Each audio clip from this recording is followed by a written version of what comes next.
नैनीताल से उत्तर पूर्व दिशा में लगभग 18 मील की दूरी पर एक शांत विस्तृत पहाड़ी स्थित है। लगभग 18,000 फीट की ऊंचाई पर पूर्व से पश्चिम तक फैली हुई इस पहाड़ी का पश्चिमी छोर कंपैरेटिवली अधिक ऊंचा है और इसी स्थान के समीप स्थापित है मुक्तेश्वर का प्रसिद्ध वेटनरी रिसर्च इंस्टीट्यूट। यह संस्थान वर्षों से भारत के मवेशियों को विभिन्न बीमारियों से बचाने के लिए वैक्सीन का निर्माण करता आया है। प्रयोगशालाएं और स्टाफ क्वार्टर्स पहाड़ी के उत्तरी भाग में स्थित है, जहां से हिमालय की हिमाच्छादित श्रृंखलाएं अद्भुत स्पष्टता के साथ दिखाई देती हैं। मुक्तेश्वर को देखने वाले और यहाँ रह चुके अक्सर लोग एक ही बात कहते हैं, यह कुमाऊं की सबसे मनोहारी जगहों में से एक है।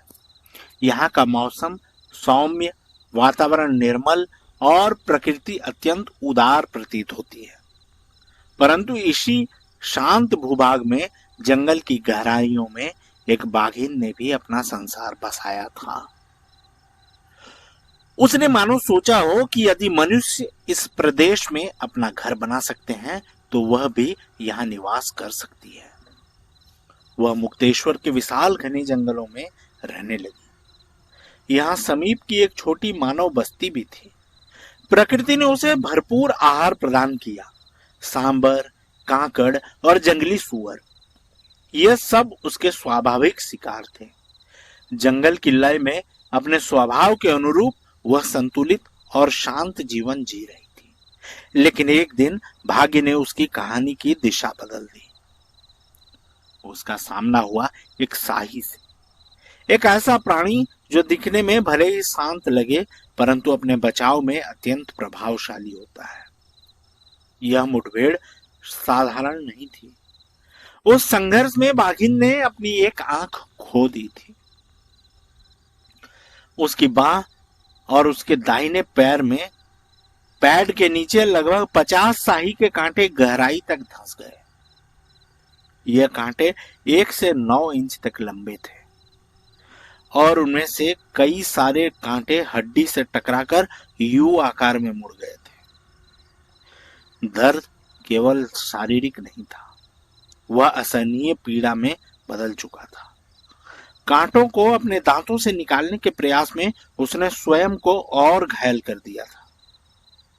हर प्रयास, हर खिंचाव एक नया घाव बनता रहा। अब वह पहले जैसी सक्षम शिकारी नहीं रही। एक दिन वह पास के घने घास के टुकड़े में चुपचाप लेटी थी, अपने घाव को चाटते हुए, पीड़ा से जूझते हुए। उसी समय नियति ने एक ऐसा मोड़ लिया कि पास की बस्ती से एक महिला अपने पशुओं और मवेशियों के लिए चारा काटने के लिए उसी स्थान पर पहुंच गई और उसने चुना ठीक वही घास का टुकड़ा जहां घायल बाघिन विश्राम कर रही थी। शुरुआत में बाघिन ने उस महिला की ओर कोई विशेष ध्यान नहीं दिया। वह घास के घने झुरमुट में शांत लेटी रही। लेकिन जैसे ही महिला अनजाने में ठीक उसके समीप पहुंच गई और दरांती पास के घास पर चलने लगी तो घायल, पीड़ित और स्वाभाविक रूप से असुरक्षित महसूस कर रही बाघिन ने प्रतिक्रिया दी। एक ही झटके में हमला हुआ। महिला को संभलने का अवसर भी नहीं मिला। घटना इतनी तीव्र थी कि उसकी मृत्यु तत्काल हो गई। अगले ही दिन जब ग्रामीणों ने शव बरामद किया तो दृश्य स्तब्ध कर देने वाला था। एक हाथ में दरांती और दूसरे हाथ में घास का अधूरा गुच्छा। घटना के बाद बाघिन वहां से दूर चली गई। गंभीर चोटों के कारण वह लंगड़ा रही थी। 1 मील से अधिक की कठिन दूरी तय कर उसने एक गिरे हुए पेड़ के नीचे शरण लिया, जहां वह दर्द और कमजोरी से जूझती रही। 2 दिनों के बाद एक अनजान व्यक्ति उसी गिरे हुए पेड़ के नीचे लकड़ी काटने पहुंचा। वह अपने काम में मग्न था। कोट और शर्ट उतारकर उसने कुल्हाड़ी उठाई और लकड़ियां काटने लगा। जंगल शांत था परंतु खतरा मौन। बाघिन ने अचानक हमला किया। इस बार भी संघर्ष क्षणिक ही रहा। उसके पंजों के गहरे वार से व्यक्ति गंभीर रूप से घायल हुआ। और अत्यधिक खून के बहाव के कारण वह वहीं गिर पड़ा। घटना के बाद बाघिन ने उसके शरीर का कुछ हिस्सा खाया और यहीं से उसकी कहानी ने एक भयावह मोड़ ले लिया। इंसानी मांस का स्वाद एक घायल कमजोर शिकारी के लिए यह एक कठोर लेकिन निर्णायक अनुभव बन गया। अब उसे एहसास हुआ मनुष्य उसके लिए अपेक्षाकृत आसान शिकार हो सकता है। अगले ही दिन उसने जानबूझकर तीसरे इंसान का शिकार किया। इस बार कोई उकसावा नहीं था, कोई आकस्मिक टकराव नहीं था। यह एक चयनित शिकार था और इसी के साथ वह एक पदस्थापित आदमखोर बन गई। समय बीतता गया, उसके हमलों की खबरें फैलने लगी। मुक्तेश्वर, जो कभी शांत सौम्य पहाड़ी बस्ती थी, अब भय की छाया में जीने लगी। कई अनुभवी शिकारी क्षेत्र में मौजूद थे। सभी इस आदमखोर का अंत करना चाहते थे, क्योंकि वह केवल एक शिकार का मामला नहीं था, यह स्थानीय लोगों की सुरक्षा का प्रश्न था। एक बाहरी व्यक्ति होने के कारण जिम कॉर्बेट ने प्रारंभ में इस अभियान से स्वयं को अलग रखने का निर्णय लिया। उनका मानना था कि यह दायित्व मुक्तेश्वर के लोगों का है, लेकिन परिस्थितियां बदलती गईं। जब मृतकों की संख्या बढ़कर 24 तक पहुंच गई और भय ने पूरे क्षेत्र को जकड़ लिया, तब स्थिति असहनीय हो गई। ग्रामीणों का जीवन संकट में था। वेटनरी इंस्टीट्यूट में कार्य प्रभावित होने लगा। आखिरकार इंस्टीट्यूट के इंचार्ज ने सरकार से सहायता का अनुरोध किया। आगामी अभियान यहीं से था। आदमखोर के साथ उनका अनुभव सीमित था, क्षेत्र विशाल और अपरिचित था। सबसे बड़ी चुनौती थी उसे ढूंढना। एक विश्वस्त नौकर और सामान ढोने वाले 2 सहायकों के साथ जिम कॉर्बेट नैनीताल से पैदल निकले। 10 मील की कठिन यात्रा के बाद वे रामगढ़ डाक बंगले पहुंचे। उन्होंने रात बिताई। डाक बंगले का खानसामा उनका पुराना परिचित था। जब उसे उद्देश्य का पता चला, उसने गंभीर स्वर में चेतावनी दी, मुक्तेश्वर की आखिरी 2 मील बहुत सावधानी से तय करना। हाल की घटनाओं ने उस मार्ग को कुख्यात बना दिया था। अगली सुबह उन्होंने अपनी डबल बैरल राइफल लोड की। साथियों को पीछे आने का निर्देश देकर वे स्वयं आगे बढ़े। नैनीताल अल्मोड़ा जंक्शन पर पहुंचते ही स्थिति बदल चुकी थी। अब वे आदमखोर के इलाके में थे। सड़क कुछ दूरी तक समतल रही, फिर एक विशाल पहाड़ी की ओर टेढ़ी मेढ़ी चढ़ाई शुरू हो गई। पहली बार उस मार्ग पर चलते हुए उनकी नजरें सैंडस्टोन की चट्टानों पर टिक गई, जहां हवा और समय ने छोटी छोटी गुफाएं तराशी थी। कुछ समय बाद वे मुक्तेश्वर डाकघर पहुंचे। समीप ही एक छोटा बाजार था। डाकघर बंद था, पर एक दुकान खुली थी। दुकानदार ने उन्हें डाक बंगले का रास्ता बताया। अनजाने में हुई एक छोटी भूल ने उन्हें गलत डाक बंगले तक पहुंचा दिया, जो कि सरकारी अधिकारियों के लिए आरक्षित बंगला था। खानसामे के साथ हुई संचित बातचीत और मौन समझदारी के बाद उन्होंने वहीं नाश्ता किया। एक ऐसा उपकार जिसका उल्लेख उन्होंने कभी नहीं किया। इसी दौरान 12 यूरोपीय लोगों का एक दल सर्विस राइफलों के साथ वहां से गुजरा। कुछ मिनट बाद एक सर्जेंट और 2 सैनिक झंडों के साथ दिखाई दिए। सर्जेंट ने बताया कि वह दल राइफल रेंज की ओर जा रहा था और आदमखोर के भय के कारण साथ साथ चल रहा था। उसी वार्तालाप में उन्हें एक और सूचना मिली। सरकार का टेलीग्राम पहुंच चुका था। क्षेत्र को अब उनकी उपस्थिति की प्रतीक्षा थी। सार्जेंट ने आशा भरे शब्दों में कहा, उम्मीद है आप इस आदमखोर का अंत अवश्य करेंगे। स्थानीय लोगों के शब्दों में बस्ती के हालात अत्यंत कठिन हो चुके थे। दिन के उजाले में भी सन्नाटा पसरा रहता। लोग अनावश्यक रूप से घरों से बाहर निकलने का साहस नहीं करते थे और जैसे ही शाम ढलती, दरवाजे बंद, खिड़कियां जड़ी हुई, हर घर भय की छाया में सिमटा जाता। आदमखोर को समाप्त करने के अनेक प्रयास किए गए। कई अनुभवी शिकारी घात लगाकर बैठे, लेकिन बाघिन असामान्य रूप से सतर्क थी। वह कभी अपने शिकार पर वापस नहीं लौटी। हर योजना निष्फल साबित हुई। एक संतुलित सादा नाश्ते के पश्चात उन्होंने डाक बंगले के खानसामे से कहा, यदि उनके साथी पहुंचे तो उन्हें तुरंत सूचित कर दिया जाए कि वे आदमखोर के संबंध में जानकारी एकत्र करने बाहर गए हुए हैं। समय अनिश्चित था, वापसी का कोई निश्चित वादा नहीं। राइफल कंधे पर रखकर वे डाकघर की ओर बढ़े। उद्देश्य सरल था, अपनी मां को एक टेलीग्राम भेजना, एक संक्षिप्त संदेश कि वे मुक्तेश्वर सकुशल पहुंच चुके हैं। डाकघर और बाजार के सामने से मुक्तेश्वर पहाड़ी का दक्षिणी भाग स्पष्ट दिखता था। वह ढलान अत्यंत खड़ी थी, घने झाड़ झंखाड़, कटावदार खड्ड और गहरी घाटियों से भरी। जंगल का वह हिस्सा रहस्यमय और चुनौतीपूर्ण प्रतीत होता था। वे पहाड़ी के किनारे खड़े होकर नीचे फैली घाटी का अवलोकन कर रहे थे। तभी पोस्टमास्टर और बाजार के कुछ दुकानदार उनके समीप आ पहुंचे। पोस्टमास्टर ने पिछले दिन प्राप्त सरकारी टेलीग्राम पढ़ा था और अभी अभी जमा किए गए फॉर्म पर उनके हस्ताक्षर देखकर उसे सब कुछ स्पष्ट हो गया। वे वही व्यक्ति थे जिसकी प्रतीक्षा की जा रही थी। क्षण भर में औपचारिकता अपनापन बन गई। अब पोस्टमास्टर और उसके मित्र सहायता के लिए तत्पर थे।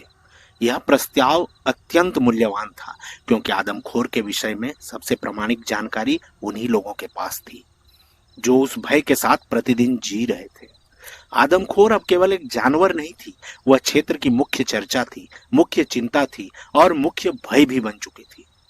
बाजार हो या डाकघर, जहां भी दो या अधिक लोग इकट्ठा होते, विषय अंततः उसी पर आ टिकता और यही संवाद उनके लिए सबसे महत्वपूर्ण स्रोत था। थोड़ी दूरी पर पहाड़ी के एक मोड़ के पास उन्हें खेती के लिए एक सुव्यवस्थित भूमि दिखाई दी। उन्हें बताया गया यह बद्री शाह का सेब का बगीचा है। नाम सुनते ही एक पुरानी स्मृति जाग उठी। बद्री उनके एक पुराने मित्र का पुत्र। कुछ महीने पूर्व वह नैनीताल में उनसे मिलने आया था। उसने आग्रह किया था वे उसके गेस्ट हाउस में ठहरें और आदमखोर के शिकार में उसे सहभागी बनने दें। उस समय उन्होंने विनम्रतापूर्ण अस्वीकार कर दिया था उसका प्रस्ताव। कारण स्पष्ट था, वे स्वयं को एक बाहरी व्यक्ति मानते थे। पर अब परिस्थितियां भिन्न थी। वे सरकार के अनुरोध पर मुक्तेश्वर आए थे और अभी अभी मिली सूचना स्थिति को और गंभीर बना रही थी। आखिरी मानव हत्या बद्री के बगीचे के नीचे स्थित घाटी में हुई थी।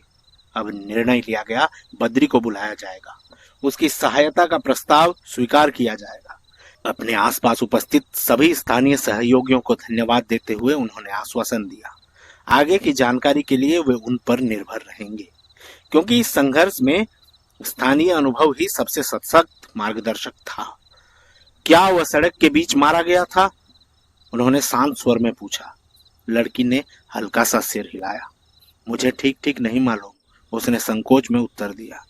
क्या बैल अकेला था उस समय? लड़की ने जवाब दिया, नहीं, वह गांव के अन्य मवेशियों के साथ था। उन्होंने अगला प्रश्न किया, यह घटना सुबह हुई थी या शाम?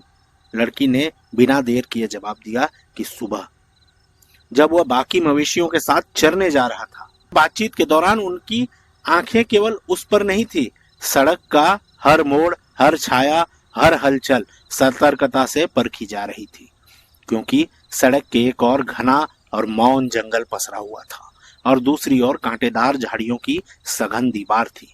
यह वही क्षेत्र था जहां खतरा कभी भी आकार ले सकता था। वे सावधानी से आगे बढ़ते रहे। लगभग 1 मील की दूरी तय करने के बाद वे एक संकरे ट्रैक पर पहुंचे, जिस पर मवेशियों के नियमित आवागमन के स्पष्ट चिन्ह दिखाई दे रहे थे। मिट्टी दब चुकी थी, पगडंडी गहराई तक घिसी हुई थी। यही लड़की अचानक आकर रुक गई। उसने सामने की ओर संकेत करते हुए कहा, मेरे चाचा ने मेरे पिता को इसी ट्रैक के बारे में बताया था। क्षण भर का मौन, फिर धीमे स्वर में, यहीं कहीं बैल को मार दिया गया था। हवा मानो थम सी गई।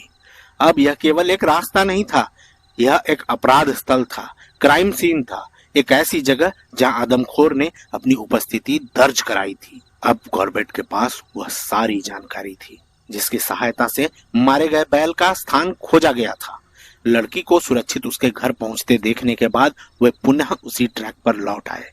यह संकरी पगडंडी हर गहरी घाटी से होकर गुजरती थी। लगभग 1/4 मील आगे बढ़ते ही उनकी नजर एक असामान्य दृश्य पर पड़ी। मिट्टी उखड़ी हुई, पत्तियां बिखरी हुई और मवेशियों के स्पष्ट भगदड़ के चिन्ह। उन्होंने ट्रैक छोड़ दिया और घने जंगल में प्रवेश किया। कुछ ही दूरी पर उन्हें घसीटने के निशान साफ दिखाई देने लगे। बैल को खींचकर ले जाया गया था। निशान सीधे घाटी की ओर उतर रहे थे। सावधानी पूर्वक उनका पीछा करते हुए लगभग 100 गज आगे वे उस स्थान पर पहुंचे। नाले के किनारे बैल का शव पड़ा था। उसके पिछले हिस्से का केवल एक छोटा सा भाग खाया गया था। शिकार अधूरा था। इसका अर्थ स्पष्ट था, आदमखोर आसपास ही थी या लौट सकती थी। नाले और शव के बीच एक छोटा सा पेड़ खड़ा था। उसी पर गुलाबी जंगली गुलाब खिले थे, कांटों से भरी टहनियां, परंतु रणनीति दृष्टि से वह अत्यंत उपयुक्त स्थान। उचित दूरी पर यही एकमात्र पेड़ था जहां बैठकर निशाना साधा जा सकता था। समय दोपहर के 2 बज रहे थे। दिन लंबा और थकाऊ था। सुबह 4 बजे रामगढ़ से निकलने के बाद वे निरंतर पैदल चल रहे थे। उन्होंने निश्चय किया पहले बद्री शाह से मिलना आवश्यक है। मवेशियों के ट्रैक से लगभग 1 मील दूर बद्री के बगीचे की ओर जाती सड़क थी। जब वे वहां पहुंचे, बद्री अपने गेस्ट हाउस के पास एक क्षतिग्रस्त सेव के पेड़ की देखभाल कर रहा था। आगंतुक का उद्देश्य सुनते ही वह उन्हें भीतर ले गया। गेस्ट हाउस बगीचे की ढलान पर स्थित था। चाय की प्रतीक्षा के दौरान उन्होंने बद्री को अपनी यात्रा का कारण बताया। आदमखोर और वह बैल जिसे उन्होंने अभी अभी देखा था। जब पूछा गया कि बैल की हत्या की सूचना स्थानीय शिकारियों को क्यों नहीं दी गई, तो बद्री ने गंभीर स्वर में कहा, गांव वालों का विश्वास टूट चुका है। बार बार की विफलताओं ने आशा को निराशा में बदल दिया है। अब किसी भी किल की सूचना शिकारियों तक नहीं पहुंचाई जाती। विफलता का कारण क्या है? कॉर्बेट के इस सवाल पर बद्री ने जरा सोचकर जवाब दिया। तैयारियों की भव्यता। झाड़ियां हटाकर विशाल मचान बनाए गए जिन पर अनेकों लोग बैठते थे, लेकिन आदमखोर अत्यंत सतर्क थी। जहां उसे मानव उपस्थिति का आभास होता, वह कभी वापस नहीं लौटती। बद्री का अनुमान था क्षेत्र में केवल एक ही बाघ है जो आगे के दाहिने पैर से हल्का लंगड़ा है, परंतु उसे यह ज्ञात नहीं था लंगड़ापन हुआ कैसे और वह नर है या मादा। उसी समय आंगन में बैठा एयरडेल टेरियर कुत्ता अचानक गुर्राने लगा। दोनों की नजरें उस दिशा में मुड़ी। एक बड़ा लंगूर जमीन पर बैठा था, सेव के पेड़ की शाखा पकड़कर कच्चे फल खाता हुआ। बद्री ने शॉटगन उठाई और लंगूर को डराने के लिए गोली चलाई। आवाज गूंजी, लंगूर पहाड़ी की ओर भागा और उसके पीछे कुत्ता दौड़ पड़ा। उन्होंने कुत्ते को वापस बुलाने का आग्रह किया।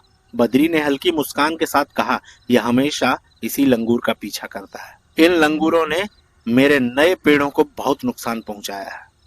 परंतु अगले ही क्षण दृश्य पलट गया। कुत्ता लंगूर के निकट पहुंचा ही था कि लंगूर अचानक घूम गया। क्षण भर में उसने कुत्ते के कानों को पकड़ लिया और सिर के पास जोरदार काट लिया। घाव गंभीर था। कुछ ही देर बाद चाय और गर्म पकौड़ों की प्लेट सामने रखी गई, लेकिन उनका मन अब पूरी तरह आगामी योजना पर केंद्रित था। उन्होंने बद्री को उस छोटे गुलाब वाले पेड़ के बारे में बताया जहां वे बैठना चाहते थे। बद्री ने साथ चलने पर जोर दिया। 2 आदमी मचान बनाने का सामान लेकर साथ हो लिए। पेड़ देखकर बद्री और उसके साथियों ने चिंतित स्वर में समझाया, आज रात यहाँ बैठना सुरक्षित नहीं है। बाघ शिकार को हटा देगा। कल बेहतर अवसर मिलेगा। यदि यह सामान्य बाघ होता तो वे ये निर्णय ले भी लेते, परंतु यह आदमखोर थी और ऐसा अवसर शायद फिर न मिले। कॉर्बेट ने जोखिम स्वीकार किया। निर्णय अडिग था। जंगल में एक और चुनौती थी, हिमालयन ब्लैक बेयर। यदि किसी भालू को शिकार की गंध मिल जाती तो वो पूरी योजना ध्वस्त कर सकती थी। ये भालू बाघों से भयभीत नहीं होते और अवसर मिलने पर उनका शिकार छीन भी लेते हैं। पेड़ पर चढ़ना आसान नहीं था। जंगली गुलाब की झाड़ियों में कांटों की भरमार थी, लेकिन कठिन प्रयास के बाद वे ऊपर टिक गए। राइफल सावधानी से उन्हें सौंप दी गई। बद्री और उसके साथी अगली सुबह शीघ्र लौटने का वादा कर वहां से विदा हुए। अब जंगल का सन्नाटा और एक अकेला शिकारी। रात धीरे धीरे उतर रही थी। उन्होंने अपनी स्थिति सावधानी से चुनी। चेहरा पहाड़ी की ओर और ठीक पीछे बहता नाला। सामने का दृश्य स्पष्ट था। यदि कोई जानवर ऊपर से उतरता तो उसकी हर हरकत दिखाई देती, और यदि बाघ नीचे से आता जैसा कि अनुमान था, तो तब वह उन्हें तब तक नहीं देख पाता जब तक कि वह बैल के पास न पहुंच जाए। सफेद रंग का बैल लगभग 15 फीट की दूरी पर पड़ा था। उसके खुर उनकी दिशा में थे। शाम 4 बजे तक उन्होंने अपनी पोजीशन ले ली। जंगल धीरे धीरे संध्या के रंग में डूब रहा था।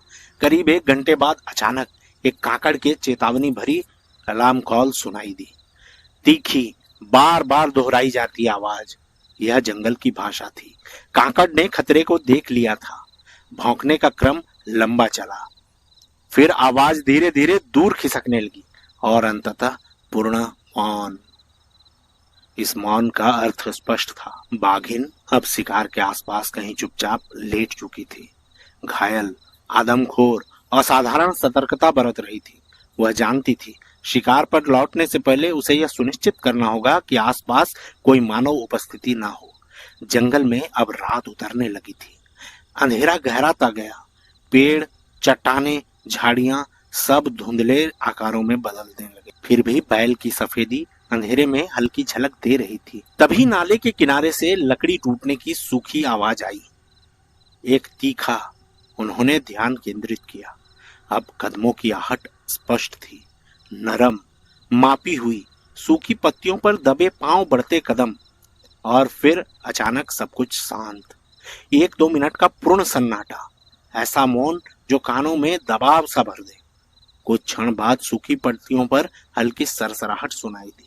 बाघिन पेड़ के नीचे लेट गई थी। वह प्रतीक्षा कर रही थी, निरीक्षण कर रही थी। आकाश पर घने बादल छा चुके थे। तारे अदृश्य हो गए। रात अब पूर्ण अंधकार में डूब चुकी थी। यह वही क्षण था जब जंगल सबसे अधिक रहस्यमय और भयावह प्रतीत होता है। कुछ देर बाद बाघिन उठी। धीमे, नपे तुले कदम वह बैल के पास पहुंची, परंतु आश्चर्यजनक रूप से उसने शिकार को हिलाया नहीं। हिमालयी जंगलों में, विशेषकर गर्मियों में, मृत शरीर अक्सर हॉर्नेट्स को आकर्षित करता है। आमतौर पर बाघ उन्हें पहले हटाता है, फिर भोजन आरंभ करता है, लेकिन इस बार ऐसा नहीं हुआ। उन्होंने अनुमान लगाया बाघिन शिकार के दाहिने ओर लेटी है। अंधेरे ने आंखों को निष्क्रिय कर दिया था। अब उन्होंने अपने कानों पर निर्भर रहना ही उचित समझा। उनकी सुनने की शक्ति तेज थी। उन्होंने राइफल उठाई, कोहनियां घुटनों पर टिकाई, सांस नियंत्रित। अब निशाना दृश्य पर नहीं बल्कि ध्वनि पर साधा जा रहा था। हर हल्की हरकत, हर मांस चीरने की आवाज, हर सांस दिशा बता रही थी। उन्होंने सिर को हल्का घुमाया, दाहिना कान आवाज की दिशा में केंद्रित। राइफल की नोक धीरे धीरे समायोजित हुई।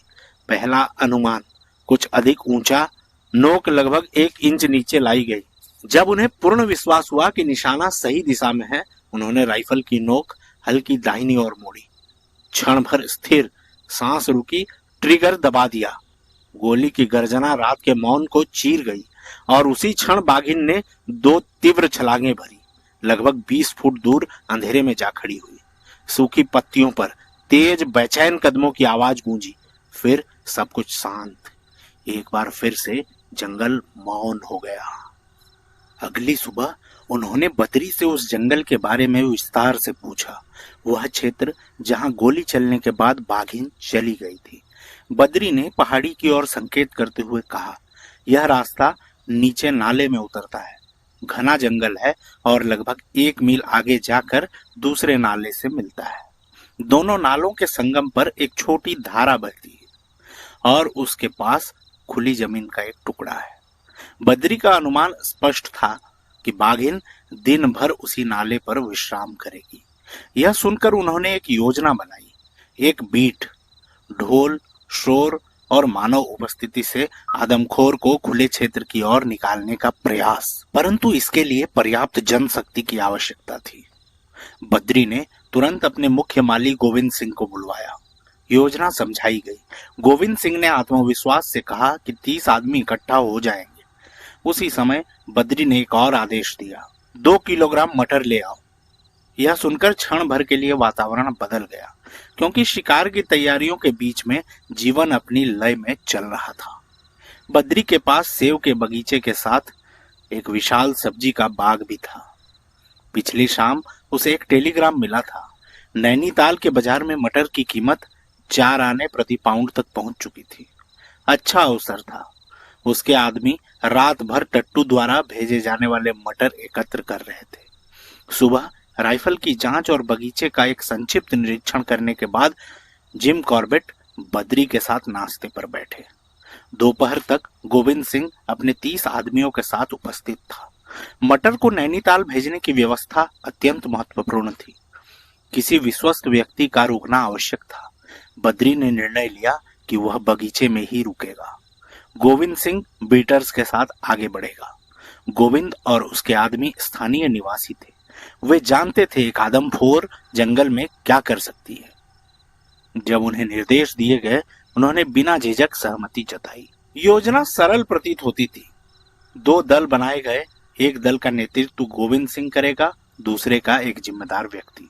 1 घंटे के भीतर बद्री को गोली चलानी थी, संकेत के रूप में, और दोनों दल नाले की ओर से चिल्लाते, तालियां बजाते, शोर करते हुए धीरे धीरे आगे बढ़ेंगे। सब कुछ कागज पर बहुत सहज लगता था, लेकिन अनुभव ने उन्हें सिखाया था कि बीट्स अक्सर अप्रत्याशित रूप ले लेती हैं।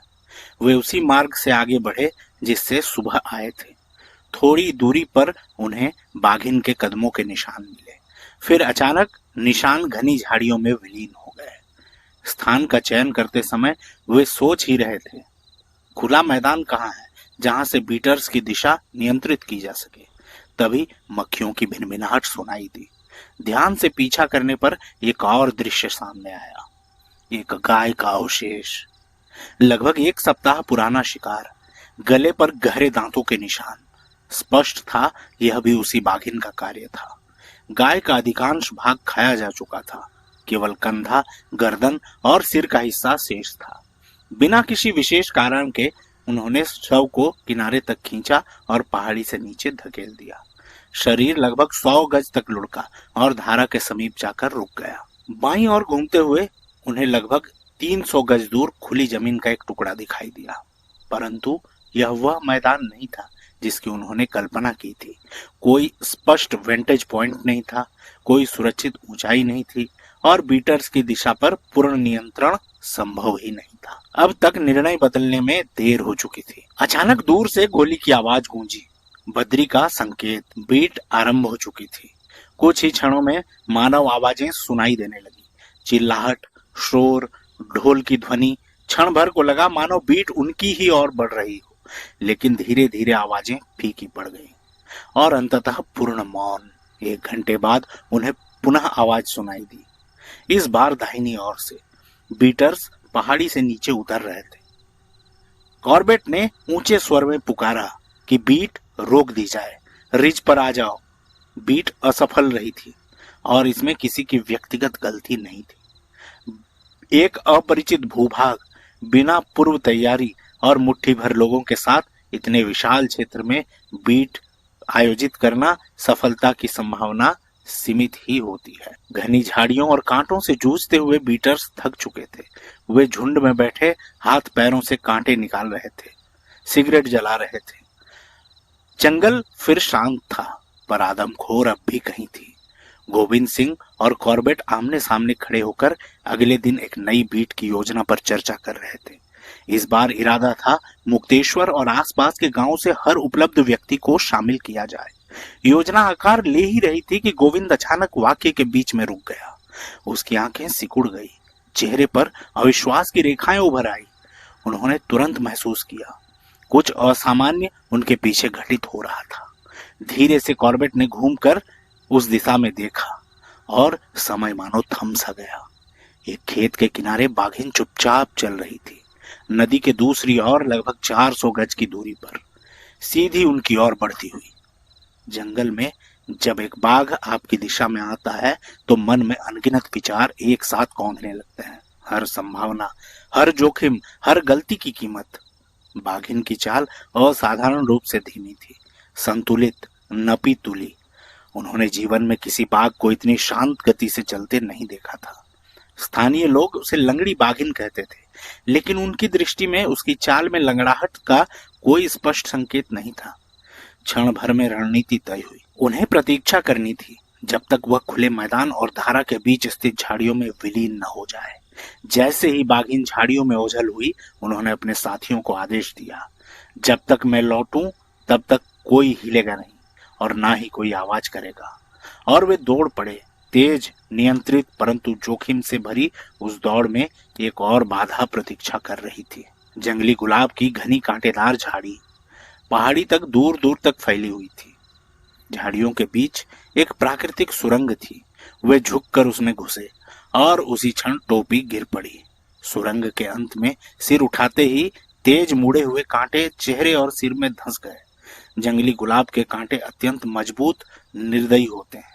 खून की छोटी छोटी बूंदें चेहरे से टपकने लगी, लेकिन वे नहीं रुके। दर्द को अनदेखा कर वे दौड़ते रहे जब तक उस स्थान पर न पहुंचे जहां उन्होंने पुराना शव को ढकेला था। गड्ढे के किनारे पहुंचते ही एक आवाज सुनाई दी, हड्डी चटकने की। बाघिन उनसे पहले वहां पहुंच चुकी थी। अपने पुराने शिकार पर स्थिति अत्यंत नाजुक थी। यदि बाघिन खुले मैदान की ओर निकलती तो स्पष्ट शॉट संभव था, पर यदि वह पहाड़ी या दूसरे किनारे की ओर जाती तो विजिबिलिटी खत्म हो जाती। तभी पीछे हल्की आहट हुई। उन्होंने मुड़कर देखा। गोविंद सिंह खड़ा था, हाथ में कॉर्बेट की टोपी। भारत में उस समय कोई यूरोपी बिना टोपी के बाहर नहीं निकलता था। गोविंद ने गुलाब की झाड़ी के पास गिरी हुई टोपी देख ली थी और बिना शोर किए उसे लौटाने आ पहुंचा था। उन्होंने होंठों पर हल्की उंगली रखकर उसे मौन रहने का संकेत दिया। पास ही एक छोटा गड्ढा था। गोविंद को पकड़कर उन्होंने भीतर बैठा दिया। घुटनों में सिमटा गोविंद अब भय और असहायता का जीवंत चित्र बन चुका था, क्योंकि कुछ ही गज दूर वह स्पष्ट सुन सकता था बाघिन के जबड़ों में हड्डियों की चटक। उन्होंने पुनः किनारे पर अपनी स्थिति ली। तनाव चरम पर था। अचानक बाघिन ने खाना बंद कर दिया। संभावना स्पष्ट थी, या तो उसने उन्हें देख लिया था या शिकार अत्यधिक पुराना हो चुका था। कुछ देर तक पूर्ण सन्नाटा, फिर हल्की हरकत। बाघिन सामने वाले किनारे पर उभरी, धीरे धीरे ऊपर की पहाड़ी की ओर बढ़ती हुई। बीच में 6 इंच मोटे चिनार के पौधे थे, घने, विजिबिलिटी को बाधित करते हुए। अब उन्हें केवल बाघिन की रूपरेखा ही दिखाई दे रही थी। जोखिम भरा क्षण था, पर अवसर क्षणिक था। उन्होंने अनुमान लगाया, गोली पौधों के बीच से निकल जाएगी, और ट्रिगर दबा दिया। गोली चली। बाघिन उछली, भयभीत नहीं लेकिन क्रोधित, और सीधी उनकी ओर मुड़ी। उस समय उन्हें ज्ञात नहीं था गोली बाघिन को नहीं, एक पौधे से जा टकराई थी, और यह भी कि बाघिन पहले से ही एक आंख से अंधी थी। अब एक घायल, अत्यंत क्रोधित आदमखोर तेजी से उनकी ओर आ रही थी। उन्होंने प्रतीक्षा की, क्षण गिने, सांस रोकी। जब दूरी मात्र 2 गज रह गई, वे आगे की ओर झुके और बची हुई गोली उसके गर्दन और कंधों के बीच उतार दी। .500 राइफल की विनाशकारी शक्ति ने बाघिन को झकझोर दिया। वह संतुलन खो बैठी और लगभग 50 फुट नीचे धारा में जा गिरी। उन्होंने सावधानी से किनारे की ओर कदम बढ़ाया। नीचे देखा, बाघिन निष्प्राण पड़ी थी, शरीर आधा पानी में डूबा हुआ, पैर स्थिर थे। धारा के छोटे तालाब का पानी अब खून से लाल हो चुका था। गोविंद अभी भी गड्ढे में जकड़ा बैठा था। संकेत मिलने पर वह बाहर आया। जैसे ही उसकी नजर मृत बाघिन पर पड़ी, वह पलटा और पहाड़ी की ओर चिल्लाया, बाघ मर गया, बाघ मर गया। जंगल में गूंजती वह पुकार भय के अंत की घोषणा थी। गोविंद सिंह की पुकार पहाड़ी पर खड़े 30 आदमियों तक पहुंची, और अगले ही क्षण पूरा जंगल उत्साह से गूंज उठा। आवाज सुनते ही बद्री शाह ने अपने बगीचे से बंदूक उठाई। खुशी और राहत के आवेग में उसने लगातार 10 राउंड हवा में फायर किए। गोलियों की गूंज मुक्तेश्वर और आसपास के गांव तक फैल गई। यह केवल ध्वनि नहीं थी, यह भय के अंत का संकेत था। चारों दिशाओं से लोग धारा की ओर उमड़ पड़े। ग्रामीणों ने बाघिन के निष्प्राण शरीर को तालाब से बाहर निकाला।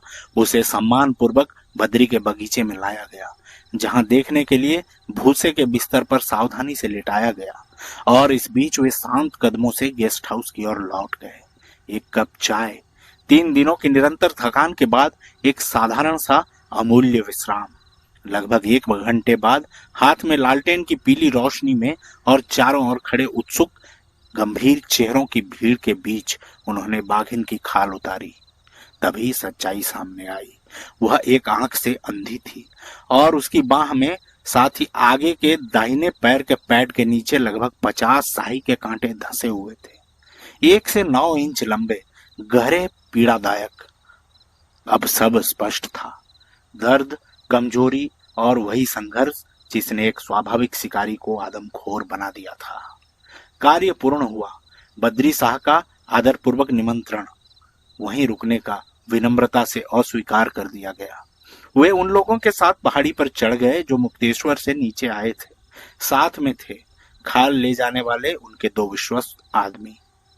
डाकघर के सामने खुले मैदान में उन्होंने खाल पोस्टमास्टर और उसके मित्रों के सामने बिछा दी। मौन, सम्मान और गहरी राहत का छांव। आधी रात को वे जनता के लिए आरक्षित डाक बंगले में विश्राम हेतु लेट गए। 4 घंटे बाद फिर उन्होंने यात्रा शुरू की। दोपहर तक वे नैनीताल स्थित अपने घर पहुंच चुके थे। पूरे 72 घंटे मानो समय से परे एक आदमखोर का अंत। यह केवल शिकार नहीं था, यह एक आवश्यक दायित्व था। परंतु सबसे गहरी संतुष्टि किसी खतरे को समाप्त करने में नहीं, बल्कि एक बहादुर छोटी लड़की के लिए धरती के एक छोटे से हिस्से को सुरक्षित बनाने के लिए थी। दोस्तों, यह थी मुक्तेश्वर की आदमखोर बाघिन की कहानी। यदि ये कहानी आपको रोचक लगी हो तो इसे अपने दोस्तों के साथ अवश्य साझा करें। मैं जल्द ही लौटूंगा एक और सच्ची रोमांचक वाइल्ड लाइफ स्टोरी के साथ। तब तक अपना ध्यान रखिए, सुरक्षित रहिए। चलता हूँ फिर वापस आने के लिए।